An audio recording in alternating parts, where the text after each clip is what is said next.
ರಾಯಚೂರು ಜಿಲ್ಲೆಯ ಲಿಂಗಸುಗೂರು ತಾಲೂಕಿನ ಆನೆಹೊಸೂರು ಗ್ರಾಮದಲ್ಲಿ ಇಂದು ಭಕ್ತಿಯ ಹಿರಿಮೆಯಿಂದ ಕೂಡಿದ ಭಕ್ತ ಕನಕದಾಸರ ಜಯಂತಿ ಅದ್ಧೂರಿಯಾಗಿ ಆಚರಿಸಲಾಯಿತು.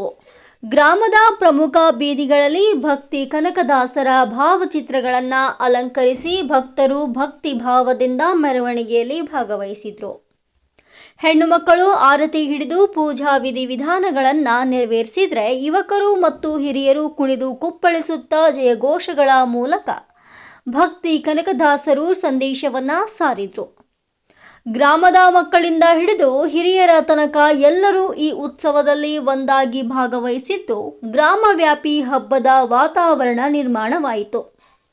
ಈ ಕಾರ್ಯಕ್ರಮ ಸಮಾನತೆ, ಸಾಂಸ್ಕೃತಿಕ ಏಕತೆ ಮತ್ತು ಭಕ್ತಿ ಕನಕದಾಸರ ಉಪದೇಶಗಳನ್ನು ನೆನಪಿಸುವಂತಹ ಅಖಂಡ ಭಕ್ತಿ ಮತ್ತು ಉತ್ಸಾಹದ ನೋಟ ನೀಡಿತು. ಈ ಸಂದರ್ಭದಲ್ಲಿ ಶರಣಪ್ಪ ಕಟಗಿ, ಸಂಗಮೇಶ್ ನಾಯಕ್, ಕಾಸಿಂ ಸಾಬ್ ಹುಡೆ, ರಾಜ್ ಸಾಬ್ ಕರಡಿ, ಭಂಡಾರಪ್ಪ ಮೌನೇಶ್ ನಾಯಕ್, ಜಾವೀದ್ ಖಾದ್ರಿ ಜಾಗೀರ್ದಾರ್, ಮುದಿಯಪ್ಪ ಕಟಗಿ, ಶಹಜನ್ ಬೆಂಡೋನಿ, ಲಕ್ಷ್ಮಣ್ ಕತ್ತಿ ಸೇರಿದಂತೆ ಊರಿನ ಸರ್ವ ಸಮಾಜದ ಮುಖಂಡರು, ಯುವಕರು, ಮಹಿಳೆಯರು ಉತ್ಸಾಹದಿಂದ ಕಾರ್ಯಕ್ರಮದಲ್ಲಿ ಭಾಗವಹಿಸಿದರು. ಆನೆಹೊಸೂರು ಗ್ರಾಮದಲ್ಲಿ ನಡೆದ ಈ ಭಕ್ತಿ ಮತ್ತು ಹಬ್ಬದ ಸಂಭ್ರಮವು ಕನಕದಾಸರ ಸಂದೇಶ ಸಮಾನತೆ ಮತ್ತು ಸತ್ಯದ ಮಾರ್ಗದಲ್ಲೇ ಮಾನವೀಯತೆ ಇದೆ ಎಂಬುದನ್ನು ಮತ್ತೊಮ್ಮೆ ನೆನಪಿಸಿತು. ವರದಿ ನಜೀರ್ ಅಹಮದ್ ಟೇಲರ್, ಕನಕ ಟಿವಿ, ಲಿಂಗಸಗೂರು.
ಅವಾಗ ವ್ಯಾಸರಾಯರು ಹೇಳ್ತಾರೆ, ನಿಜವಾಗೂ ನೀನು ಬಹಳ ನನಕಿನ ಶಕ್ತಿವಂತಪ್ಪ. 250 ಜನ ಬ್ರಾಹ್ಮಣರಲ್ಲಿ ಎಲ್ಲಾ ವಿದ್ಯಾವಂತರಿದ್ದೀವಿ, ಶೂದ್ರ ವರ್ಗಕ್ಕೆ ಸೇರಿದವರು ಇತಿಹಾಸ ಯಾರಾದ್ರೆ ಈ ಕನಕದಾಸ ನೀನು ಒಬ್ಬತೆ, ನೀನು ಇತಿಹಾಸ ಸೃಷ್ಟಿ ಮಾಡ್ತೀಯ ಅಂತ ಅಂದಾಗ ವ್ಯಾಸರಾಯರು ಒಂದು ಪೂಜೆ ಕಾರ್ಯಕ್ರಮದ ಒಳಗಡೆ ಹೋಗುವಾಗ ಕನಕದಾಸರು ಸ್ವಲ್ಪ ಹಿಂದಾಗಿರ್ತಾರೆ.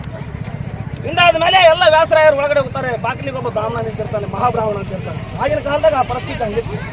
ಮಹಾಬ್ರಾಹ್ಮಣ ಇದ್ದಾಗ ಒಳಗಡೆ ಸೇರ್ಪಡೆ ಕಳಿಸ್ತಾ ಇರ್ತಾರೆ. ಅಲ್ಲಿದ್ದ ಯಾರೋ ಅಂತ ಕೇಳಿದೆ, ನಾನು ಕನಕ ಕುರುಬರ ಕನಕ, ನಿನಗೇನೋ ಇಲ್ಲಿ ಕೆಲಸ ಅಂತ. ಇಲ್ರಿ, ನನಗೆ ವ್ಯಾಸರಾಯರು ಬರ ಕೇಳಿದ್ರೆ ನಾನು ಒಳಗಡೆ ಹೋಗ್ಬೇಕು. ಇಲ್ಲಿ ಬ್ರಾಹ್ಮಣರಿಗೆ ಮಾತ್ರ ಅವಕಾಶ.